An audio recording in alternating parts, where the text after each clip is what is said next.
My husband isn't attracted to me because I am smarter than him. Plus update. Original post. As the title says, he came home one day and gave me logins to some IQ test, and I scored higher than him. First, he was in disbelief, then a bit sulky. I thought the whole thing was stupid. That I never thought or experienced that I'm smarter. That I never understood the logic of these tests. Anyway, since then he has changed. He doesn't want to cuddle or kiss me or anything. Last Saturday, we attended a birthday party for my little nephew, and my husband spent the evening chatting up my sister-in-law's sister, who is very pretty. When we got home, I just headed up to here with him and started crying because he ignored me for at least 3 weeks, and now he is flirting with other people. He denied everything. He denied being changed with me since the test, but I wasn't backing down this time. I told him that I wasn't stupid and that he stopped being affectionate since that damn day. He finally admitted that he was turned off by the fact and that he wasn't attracted to me. I asked him if he still wasn't attracted to me and why. I haven't changed. I'm still me. He apologized and said that he would put his act together and that he knows how silly this is. But he has been wary around me since. I still think he is turned off by me. What can I do now? Now for the top advice before reading the update. Honestly, if he's this hung up on an online IQ test, I probably wouldn't be attracted to him much either. For one, to be honest, this whole thing is trivial and he's dragging it out.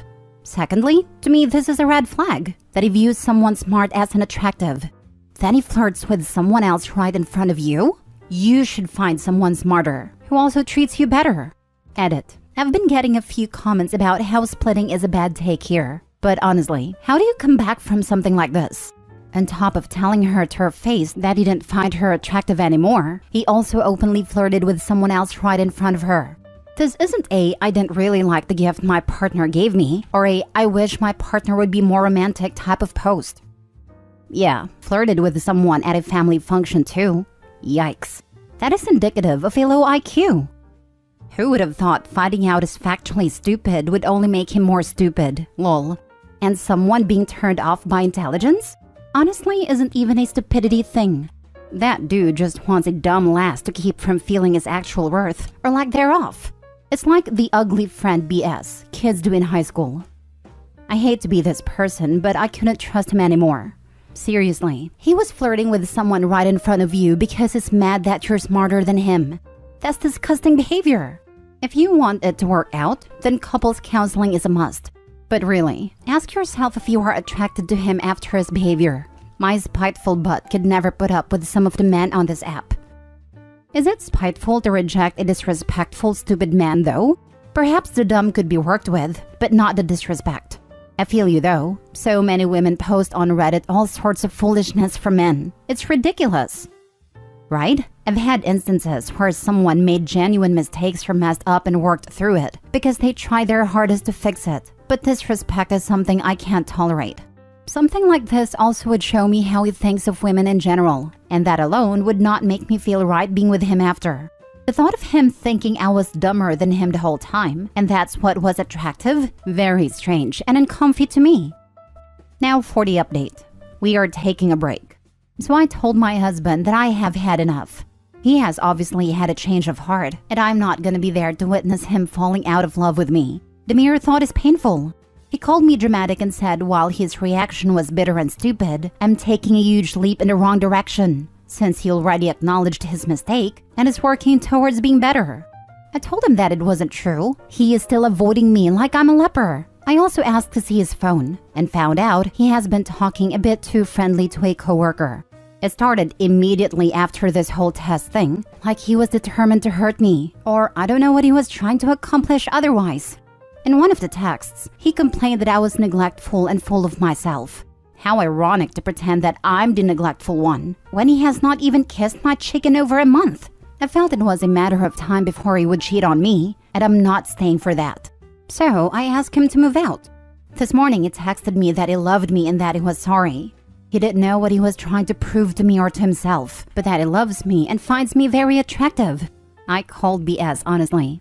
He's been so cold with me, flirting with everyone that looked his way, and now he's all loving and affectionate? He wants us to try therapy, and he suggested that he needed to work on his insecurities with a therapist too. We have a daughter together who is 8 months old that we love more than anything. But I don't know. Why does it feel like it is over and I don't trust him anymore? I feel like I know now what he's capable of doing when faced with adversity. And going through rough patches is inevitable in every marriage, but I don't like his method of dealing with it. I'm too intelligent to put up with this. He's insecure and is trying to look for others to boost his confidence. You deserve so much more. Not a man who feels threatened by your intelligence. If anything, he should be proud of what he has. Since he cannot be that way, it just shows how self-absorbed he is. This is all true. Free yourself from that sorry excuse of a husband. It's blatantly obvious that he was trying to make you feel bad, and then flirting with other people in front of you to try to make you jealous. He is a child. He's not touched you for weeks because he's been sulking, but is telling others who have no business in your relationship that you are neglectful? Nah, screw him. He thought you'd come groveling. Well, look how the tables have turned. Please, please, do not let him weasel his way back in. You deserve so much more, and you are way too smart for him. I'm too intelligent to put up with this. Yes, you are. Don't look back, girl, especially for the sake of your baby. She deserves to grow up in an environment where intelligent women are prized, not treated the way your idiot of a husband has been treating you. She should tell him that I'm too smart to put up with this, and we both damn well know it because you had me take a test. Glad to read this update. Good for you. Honestly, he does need therapy. Alone. As someone else suggested on the last post, you are not a problem here. If you really want to, you could talk to a therapist to work out your feelings on the situation or for closure. If it takes you leaving for him to realize what he had, he likely never deserved it in the first place. I like to take therapy with a person, even if I still plan to leave, since they tend to either lie to a ridiculous degree or you get the truth. I think this guy would probably lie and try and make it seem like you did, but at least you can get everything you feel off your chest in a safe space. Next story. Girlfriend female 33 just kicked me out of the house male 28 in front of her kids, then begged me to come back. I just need quick closure. I have no one to talk to about this, to be honest. I feel like I'm getting thrown for a loop. I've been with my girlfriend for almost 2 years and she has 2 kids from a previous marriage. They're good kids.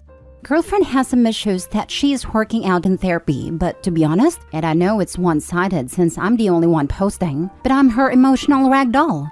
I take whatever is needed of me. I get yelled at, I've been hit before, but this stopped in the last few months. All when the kids are with their baby daddy or in bed. But today we had a disagreement, and she kicked me out in front of everyone. It was over dinner. I wasn't upset. No raised voices.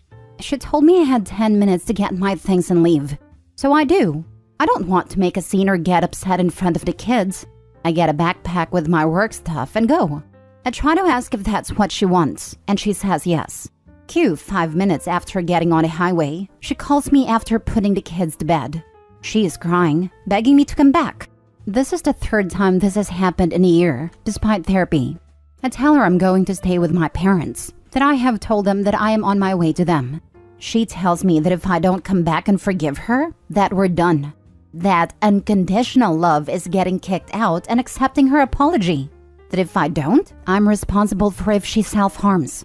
I don't want this. She's calling me and demanding an answer and I just don't know what to do. Can someone tell me I'm doing the right thing by just staying away? I understand it was a 2-year relationship, but my mental health is drained.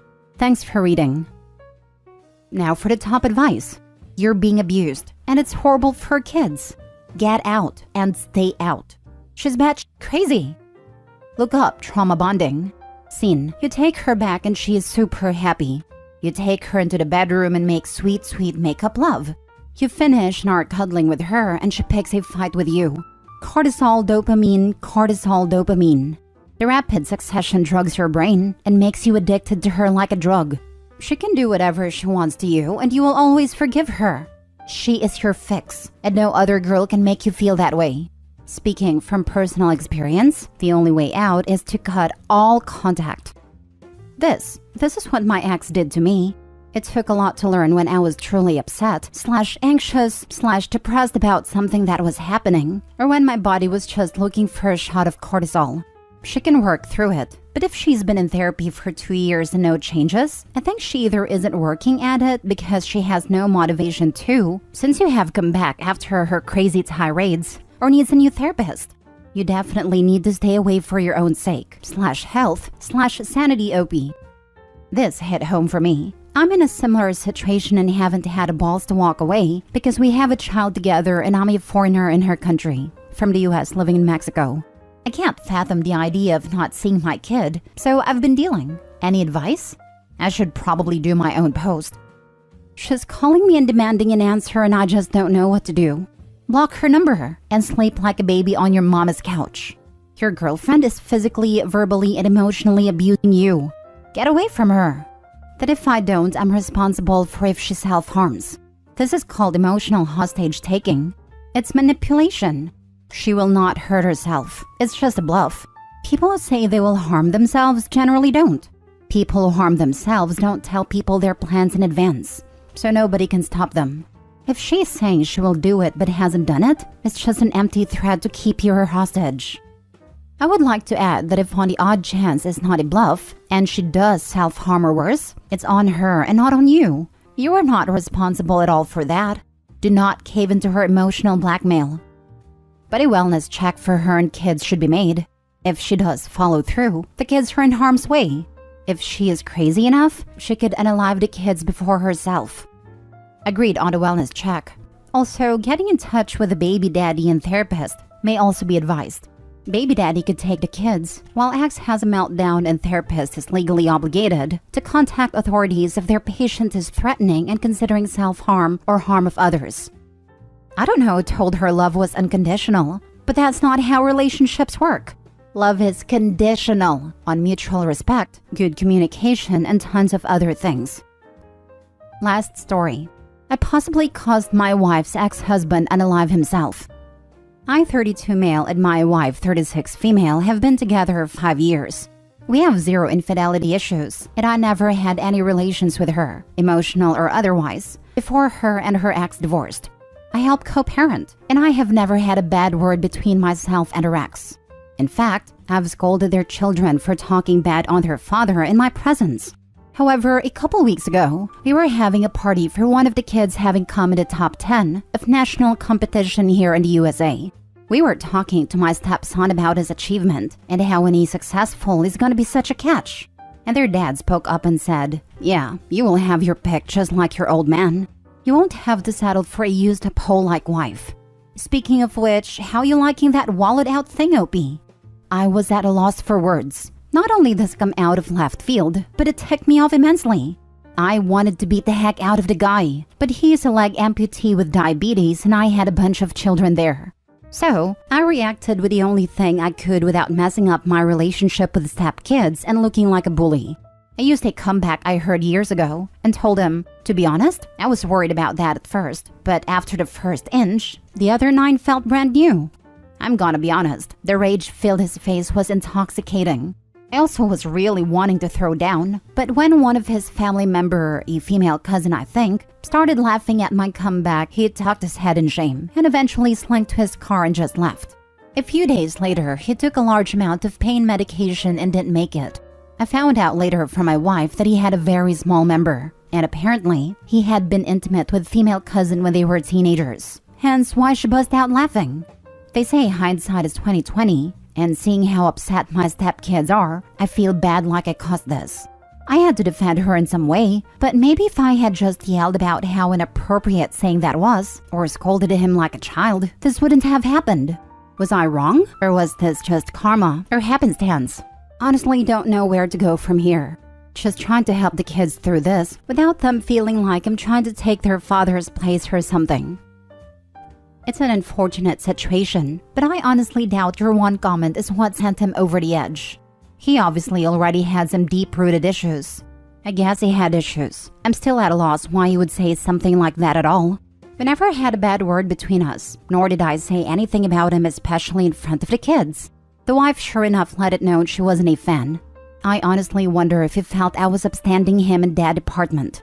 Though that wasn't my intention. I was spending time with kids doing things he wasn't able anymore due to the amputation. I figured since he was a gamer, he and the kids could do that together. and I would spend time doing things he couldn't and try to fill the gaps and help as best I could. As this outburst was out of character, he may have sabotaged his relationship on purpose if he was cutting ties to make ending his life more bearable. As someone who has lived with self-ending thoughts and behaviors, it is much harder to go when you feel loved by others. Much easier if you feel hated and that things are ruined forever. It's really very sad, but not OP's fault. It's nice to open the thread and see people being informed and showing understanding as to what might have been going through his mind. I've been there for most of the year and much of last year, and I get it. I get why someone would do this, and I've considered doing the same many times.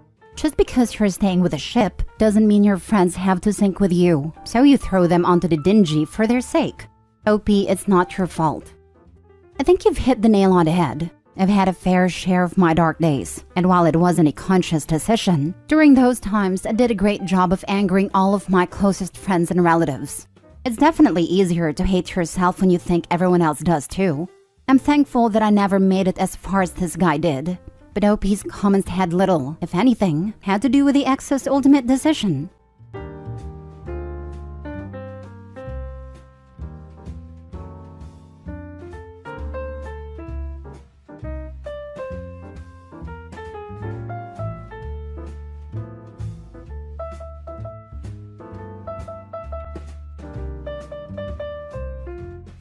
Am I the a-hole for treating my son's girlfriend like a daughter while excluding his sister?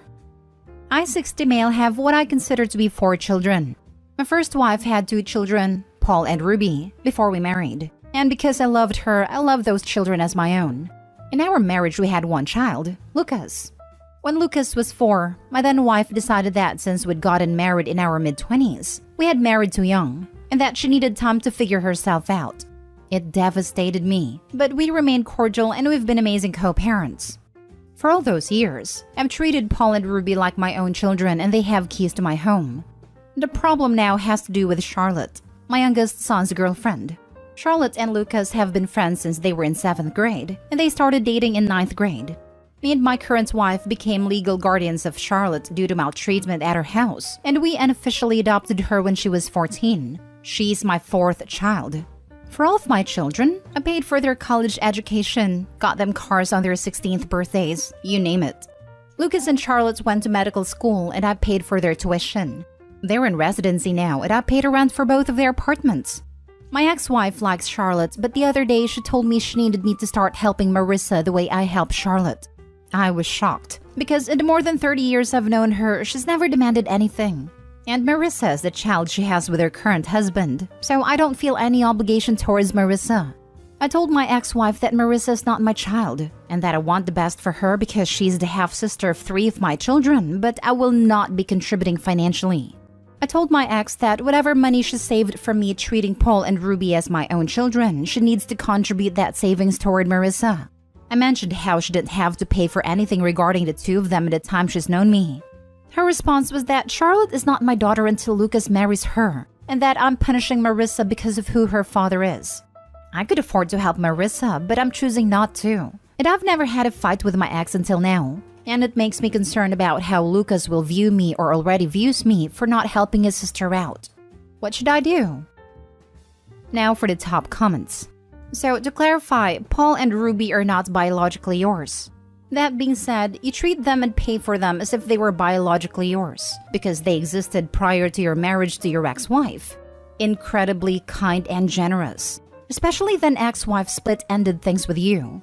Your ex-wife and you had a kid together, Lucas, who you take 100% financial responsibility and treat him like your child because he is. Congratulations for being a decent parent. Now there's Charlotte, who you've known since she was what, like 10? Came from a horrible home life, and you became her legal guardians at 14. So again, you treat someone who isn't actually your own child like your own and take financial care of them. Very admirable. The question comes into play about Marissa, who is your ex-wife's new child. So she's related to Paul, Ruby, and Lucas. Aside from that, you've never taken care of her or been responsible for her because you're not with her mom and her mom has a husband. Not the a-hole. This is a very nice comment, and it really made my day. I mean it. There's a genuine niceness there that I appreciate. It's honest. It is what most of us are thinking. You sound like an awesome dad. Keep up the good work. Not the a-hole. You have zero obligation to her. It's ridiculous your ex even suggested this. Glad to hear from an outsider that it's ridiculous. I really was wondering whether Lucas thought I had perhaps been malicious all these years. When I see Marissa at public events, I'm very kind to her. And of course, if anything catastrophic happened to them, I wouldn't have them live on the street. But my ex and her husband are both federal employees making decent money. They're middle class and they had dads with Marissa's undergrad, but that's not the end of the world. I'm gonna bet that Lucas knows that despite her being his half-sister, she's not your obligation to pay for. Gently, I think you're worried about what Lucas will think for no reason. Given your kind treatment to Charlotte, he knows you're not some cruel guy who enjoys people suffering. My concern was really that the four of them having significantly different lives compared to Marissa, and I don't want there to be any tension because of me. This could be what my ex wanted me to feel, and it's working, I guess. Next story. Am I the a-hole for allowing my stepmom to adopt me? Okay, I, 15 male, have a stepmom, Carrie, 46 female. She has been my stepmom since I was 6. My mom and dad divorced when I was 3 after he caught my mom cheating. And my mom then moved in with her affair partner, Tim. Tim has always been a huge prick. At first, he seemed nice, but then after he and my mom got married, he became extremely rude. And he always tried to get me to call him dad, even though he knows I hate him. Tim would say things like, I stepped up to take care of you while your deadbeat father stood around and did nothing, so call me dad. Even though my dad had most of the custody and Tim never even did anything to take care of me. Like when I was 10 and it was raining, I called him and asked him to pick me up from school, but he told me to shut up and he was watching football.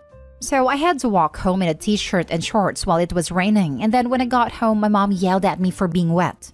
When I was 13, I had enough and went to live with my dad full-time, and I refused to see my mom or Tim. As far as I'm concerned, they're dead to me because they treated me like crap for years. My stepmom, Carrie, always helped me escape from my mom and Tim's toxicity. When I was little, she would read me bedtime stories and would play with me. She's an amazing person, and I consider her to be my real mom. Last year, my dad got sick and he's worried that he may not live. So Carrie brought up the idea of adopting me, so I won't have to go live with my mom and Tim if my dad dies. They asked me how I felt, and I said, absolutely. And we immediately signed the adoption papers. My mother then gave up her parental rights to me, and honestly, I was happy but also sad because it meant she didn't care about me. The conflict comes up though, because yesterday Tim showed up at my dad's house and demanded that I go to my mom's with him. I told him no and to get lost, and got angry and said, I'm your father, you little C-word, so get your butt over here and go back to your real parents' house. By this point, my dad came out and threatened to call the police, so he left. Now, Carrie and my dad are getting grief from my bio mom's family and social media for her adopting me. So I want to know, was I wrong to let Carrie adopt me? Am I the a-hole? Not the a-hole. My mother then gave up her parental rights to me. I'm your father, you little C-word. So get your butt over here and go back to your real parents' house. Tim is not a smart man. Not the a-hole. You are legally adopted. Request that your parents, the good ones, get a no-contact restraining order against him. It's a tough lesson to learn that you are being mistreated by people who should love and care for you. I'm sorry you had to learn it. Not the a-hole. Your dad is protecting you. If your mom wanted to be your real mom forever, she should have done a better job of it. If your stepmom is the one who's actually been in the role of mom and who you'd want to live with if your father passed, it absolutely makes sense to allow her to adopt you. And it's wonderful that she cares enough to do so. I'm sorry those people are doing this to you when you're already going through such a difficult time. If you don't mind, please show this next bid to your dad. You can take it out of context if you don't want him to see this thread. I think it's a good idea to show the whole thread to him so he knows how you're feeling. But you don't have to. Dear Opie's dad, please call the cops, non-emergency line, and report Tim's behavior. If you don't have a security camera already set up, consider getting one. There are pretty cheap ones on Amazon you can easily set up and hook up to your phone. Tim tried to kidnap your child and verbally harassed the kid in the process.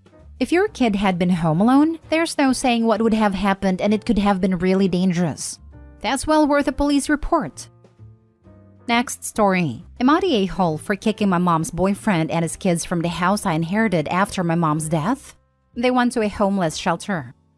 My 19 male parents divorced when I was 6. My mom got a boyfriend, Josh, and they started living together when I was 9. He had twin daughters, who were 4 when they moved in. Their mother was not in their lives anymore, so my mom took them in as their own. I admit that I was a little jealous because they had her full time and me only 50% of the time. I think my mom loved them more too. I was a quiet kid and spent most of my time in my room when my mom had me. I didn't want any siblings. My mom tried to, but to no avail. By the time I was 16, I rarely spent time at my mom's place. And when I went to college, I got an apartment, even though my mom lived in the same city as my college. Mom tragically passed in December, and because Josh and her never got married for some reason, I inherited everything, including her house. I allowed Josh and the kids to still live there. I paid half the bills as he is struggling because of low-paying job. My lease ends in December and I decided to move into my house after. I sat down with Josh and told him I was moving in January. Since this is my house, I will take the master's bedroom and he will move to my old room. He started crying. How that bedroom is a safe space, and all my mom's things are there which gives him peace. I told him he can move few of her things to my old room. My room is 1/3 of the master's bedroom. He started crying even more, that he doesn't want to abandon their bedroom. I was pretty angry at that point, so I told him to just get out of the house then as I don't have the energy to deal with this nonsense. I've since cooled down, but 3 days later he sends me a message to notify me where he left the keys, and they had moved out. I found out they went to homeless shelter. I got messages from my mom's side of the family, how I'm heartless and cruel to kick them out. How the twins lost their mom and home in less than a year. The twins texted me how they can't believe their own brother made them homeless and asked me what they did wrong. My dad and his family told me I'm in the right. I do feel bad for them, but I still think I decide who gets what room in my house. Am I the a-hole? Other people have made good points. Opie shouldn't have spoken in anger. But at 19 and carrying such a heavy load, he can perhaps be forgiven for that. This Josh dude put Opie in a very awkward position, and when Opie tried to make the situation fair in a way that benefited both sides, Josh freaked out, moved out, and is now sending flying monkeys to guilt Opie. Not the whole Opie. Josh is grieving, but he cannot expect you, a person who has little obligation to him, to continue to pay half his bills and maintain a separate residence at 19. That's unreasonable. If you're going to be supporting them, he should have expected you to return to the house. And as you're now returning as the homeowner and an adult covering half the bills, he should have realized giving you your childhood room back wasn't going to cut it. I understand why it hurts for him, but he should have been willing to give up the room. It would have been better to give the man some time to work through his emotions. This is a case where you continually hold a boundary. Don't back down, but allow the other side some time to come to terms with it. Affirm, you are welcome to stay here with me, but I will be moving into the house on X date and I will be taking the master suite. Would have been far, far better than telling them to get out. That's all you had to say, and then no one could accuse you of anything. But you're 19, and this is a mess of a situation. You deserve to be allowed to learn from this situation if you didn't perfectly handle it on your first attempt. I agree, but I'm stuck on this one point. Thing is, Josh didn't need to move out until December. Opie has a lease that and then, so they'll be moving to the house. They were having the first conversation discussing the situation of Opie planning to move in. Josh has been grieving for over half a year, while getting his bills paid by Opie as soon as this conversation happens. He didn't take any time to make plans. He just leaves? The room and stuff that was so important? No plans, no intent to evict even started. He just takes his family and leaves, and contacts the mother's side of the family. Reads strange. Yes, Opie failed to have enough tact in that moment. Maintaining more than one household is difficult, and Opie shouldn't have had this burden. Opie is also grieving the loss of his mother. Not the a-hole. It's not a great situation for anyone, but he's been freeloading off of Opie, guilting a 19-year-old into financially supporting him. Not only paying half their bills, but paying to live elsewhere so Josh could have the house.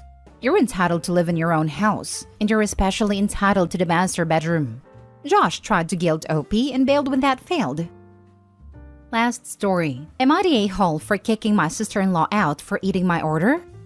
My husband's sister moved in with us after a major argument about the baby's name. They were expecting, and she's 7 months in. She's known to be picky and refuses to eat what we normally cook.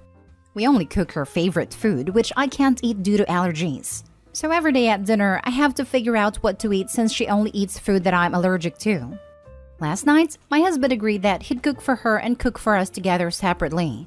I got home after a long day at work, and found out that sister-in-law convinced my husband to only cook the meal she wanted and cancel on the meal we planned to have. I saw them eating together in the kitchen.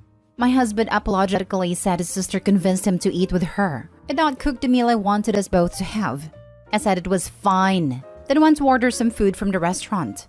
I went to take a shower and did some work on my laptop, then came downstairs to find my order placed on the kitchen counter. It was open and someone ate the majority of it. I turned around and there was sister-in-law standing saying she woke up hungry and couldn't resist the smell that was coming out of the box. I lost it and yelled at her asking why she did that, but she said that she did save me some, which isn't true because there was only some rice and dressings. We started arguing and I told her I couldn't take this anymore and told her to pack her things and leave first thing in the morning. She began crying and my husband got involved in defending her up and down, repeatedly saying she's pregnant and is eating for two basically. He suggested I go make myself something quick from the fridge and let go, but I refused and a bigger argument ensued. Am I the a-hole for kicking her out over this? Not the a-hole. And you don't have a sister-in-law problem. You have a husband problem. Don't get me wrong. Your sister-in-law sounds like a spoiled, selfish, and entitled piece of work, pregnant or not. But your problem is that your husband is more concerned with her health and happiness than yours. He needs to get his priorities in the right place. All day, husband is the problem. Also, not the a-hole. Yeah, like how exactly was the husband convinced that his wife, whom he promised to make food for and therefore was expecting it, didn't need to eat dinner and didn't need to be told that she would have no dinner? Apparently literally, because she wasn't even allowed the food she got for herself afterwards. Sister-in-law's the a-hole, but husband is the bigger a-hole. Just throw the whole family away. It's very clear how little they think of you, OP. Not the a-hole. Not the a-hole, and honestly, I think your husband should go with her. She's not an infant herself. She can make her own food if she doesn't want what everyone else is having. And if she wants more when she's done with that, she can find a way to get it that doesn't involve depriving you of even one meal. OMG this. So much. Okay, she convinced him to eat with her to keep company, but he should have still either cooked for you as promised or ordered takeout. You need to have a major talk with him. That's not okay. Not the a-hole. She knew what she was doing. Even if she did leave you some, she's disrespectful as heck for not asking first, especially after she already ate dinner. You couldn't have been in the shower for that long. She wasn't hungry. She's greedy and vindictive. You need to have a chat with your husband about his priorities. Am I the a-hole for breaking up with my girlfriend after she rejected my proposal twice? Sierra and I, both 29, have been dating for 4 years. I absolutely love her and felt like she was my soulmate. I knew I wanted to propose 2 years into dating, but I decided to wait 1 more year so that I could get in a better situation financially. Last year, I proposed. It was a private proposal on the beach where we went on our first date. She looked at me and said, "I want to marry you, but not right now." She said she wasn't in the right space personally to get engaged and to give her some time. That stung, but I was okay with it. After all, I put off proposing so I can be in a good position. It's only fair I give her the chance. It's been a year since then and I decided to propose again. This time, I asked our friends to help me set it up because I wanted to do something nicer. We orchestrated a nice dinner and a proposal in front of a nice fountain in the city's botanical garden. Everything was ready. Dinner went great and we went to the fountain. She saw the roses and everything, and then I got down on one knee and asked her to marry me. She teared up and told me, "Not just yet." That stung really bad. I knew I wanted her in my life forever, but this is the second time she turned me down. I asked her why, and she told me the same thing as last year. I asked her if someone was holding her back, maybe family or friend, and she just said, "I just want to make sure that this will work." This hurt me more than the 2 rejections. So I told her if after 4 years she isn't sure, then what the heck will make her sure? She asked me to give her time, and I told her no. I told her that I'm not gonna keep wasting my time and love if she's gonna keep saying no. I told her that I can't do this anymore. She began begging me not to leave and said, "Fine, I'll marry you, just please don't go." That made me mad, but I didn't say anything and just left. My phone has been blowing up with some of our friends, her parents and her, telling me that I'm an a-hole for throwing away a 4-year relationship because she said no, and that I was being a big baby. She just needs some time. The other half of our friends aren't on my side, but they're not on hers either. I don't think I'm an a-hole for this. Did I overreact? Am I an a-hole? If so, how much more time am I supposed to give her? Edit. We had discussed marriage shortly before I proposed the first time. She was into it, and even told me that she couldn't see herself with anyone else. She seemed eager about the idea of marriage. This is why I was shocked the first time, and then angry at a second time. Now for the top comment. Not the a-hole. 4 years is plenty of time. You are perfectly right to move on. She cannot expect you to wait for her forever. She hasn't even given you a legitimate excuse as to why she can't. She's waiting for something better. I've seen it. This, she should have said why after the first refusal, but she didn't really give anything firm, leading to the second fiasco. Put the shoe on the other foot. Let's say she was the one wanting to get married and he was dragging his feet. They're 29. Everyone would be saying, dude, she's 29 and she can't wait forever. Propose or break up already. He did the right thing on a perfect timeline, age-wise. She lost out for whatever her reason. Anyone who gives him grief for walking away is the a-hole. He put himself out there and got rejected. I hope he walks away for good because the "fine, I'll marry you" is BS and should never be accepted. I hope he deserves to be someone's first choice. Definitely not the a-hole. The "fine, I'll marry you" is actually what really takes it over the edge for me. Because that tells me that she knows she's stringing him along. And the reason is, she's seeing if she can land someone better. Otherwise, why cave suddenly? If she needs more time genuinely and sincerely, then she'd stick by her guns and say, this hurts. But yeah, I can see why you'd want to move on. Our timelines aren't matching up. But instead, her reaction is like, I have a thing but I was hoping for someone better. Now I'm going to lose the thing. Oh no! Not the a-hole. You've spent enough time waiting. Move on, you'll be okay. And good job understanding that you can't wait forever. Not the a-hole. You read it right. If someone says no, and only when you show a willingness to walk away says, fine, I'll do it, that is not the one you want to have say yes. Heal up and move on. You were never quite what you wished she saw you as. Oh, and learn the lesson. Do not do a public proposal. Not after getting rejected once, not even if it's the first time.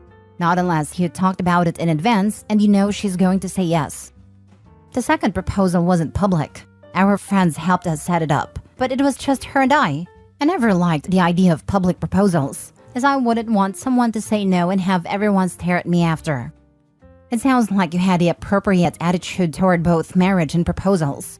It's maybe an unpopular take, but I feel like if you don't know after 2 years that you want to marry someone, you're not going to ever want to marry them. Sometimes people acquiesce when push comes to shove, but that's not a path to happiness for either party. There's nothing stopping anyone from having a long engagement, so her saying straight up no a year apart really shows where she stands. Good for you holding loyal to yourself and not falling victim to the sunk cost fallacy. You definitely made a right call for your long-term happiness. Not the a-hole, and cheers to you, mate. Not the a-hole. If she wants to get married, she'd get engaged and have a long engagement. People do it all the time. I was in the no kids not getting married category. The second I started talking to my now husband, I knew he was different, and it'd been my life forever. In my mind, it was life partners. Then I got pregnant shortly after. Then 4 years in, he proposed. I was shocked. Then we didn't get married until 3 years later. It sounds like you're ready to settle down and she's not. It's painful, but you guys can love each other and not be in love. Next story. Am I the a-hole for rejecting my boyfriend's proposal because I'd lose my health insurance and alimony?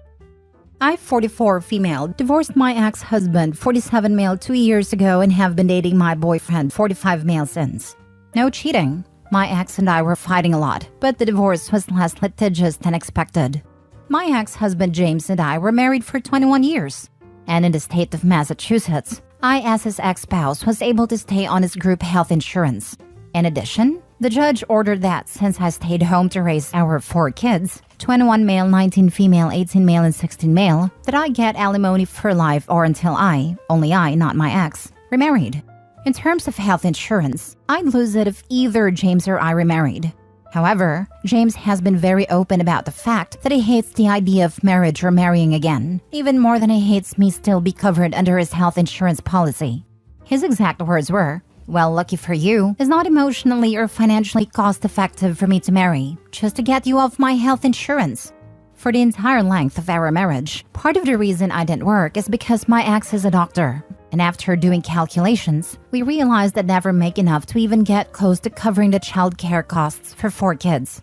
I checked and saw that if I had continued my administrative job, I'd be making $17 an hour today. I have no chance of making even that now. My boyfriend and I are very much in love. In many ways, I wish I'd met him first. He's empathetic and, unlike my ex, he values work-life balance instead of running between private practice and a psych ward at a county hospital to work 24/7. However, my boyfriend and I don't live together, and besides small presents to each other, we pay for ourselves. Things were good, but my boyfriend changed after I had a pregnancy scare. He said that if I get pregnant again, he wants us to be living under one roof and not like 2 divorced parents. So he proposed. I was upset, but I had to turn it down because, love aside, this was my health insurance, and only source of income on the line. I didn't understand why my boyfriend was so upset and didn't understand. He is a case manager at a nonprofit and would be living on half the income I'm currently living on. If we take out child support, and that is bound to create tension on both sides. Am I the a-hole? Just want to add, we cannot move in together either, as the archaic family court laws would see that and assume that my boyfriend and I would be sharing finances, or I would be in some supported by my boyfriend by the fact of us moving in together. If I could move in together with him and not lose my benefits, we'd be doing so. I'm not trying to be a prick with this question, but what do you do all day? What are your future plans for when kids are out of the house? There's just way too much instability for my liking in this situation. My anxiety to rely on an unsustainable income would be through the roof, but you are not me. However, I would look for work for yourself, or else the burden would fall on your children to take care of you if something happens to your ex. Do you want that? In Massachusetts, she also gets a cut of his retirement funds. Since he's a doctor, she's likely all set. Jesus, don't get married in Massachusetts, I guess. Best way to avoid a divorce is not getting married. You better use that health insurance to get your tubes tied. Another baby is the last thing you need, especially at 44 plus. Mid-40s with 4 kids. Be done with it already. My mom was an older mom, 48 at a time. I've been raising my sister since she was 5. Her mother and father have both passed away. I buried my dad when he was 72 and I was 26. It wasn't enough time, and it's missed so much of my life and kids. Mom is now 90 and has been dealing with dementia for 10 years. Why haven't you started working, even though you're getting alimony? You could be working towards more independence, but rather be a cake eater in this situation. You're about to lose this dude, as you have shown him which you value more. Because she's getting a free check and health insurance, something millions of Americans struggle with. All these "you don't need a piece of paper to be in love" comments are ridiculous, and would switch their tone if it came down to simply not believing in marriage versus getting a free ride after the kids are raised and out of the house. She is 100% without a doubt the a-hole here. She dislikes the lack of work-life balance her ex-husband demonstrates, but enjoys the lifestyle it allows her to enjoy, to the point of rejecting a marriage proposal from her great love. A bit of cognitive dissonance there. I ain't saying but she ain't married to no slacker. Last story. Am I the a-hole for telling my friend that being settled for isn't the worst thing in the world? My friend Anna and I were talking about her dating life. Anna is an incredibly beautiful woman, and she could have her pick of men.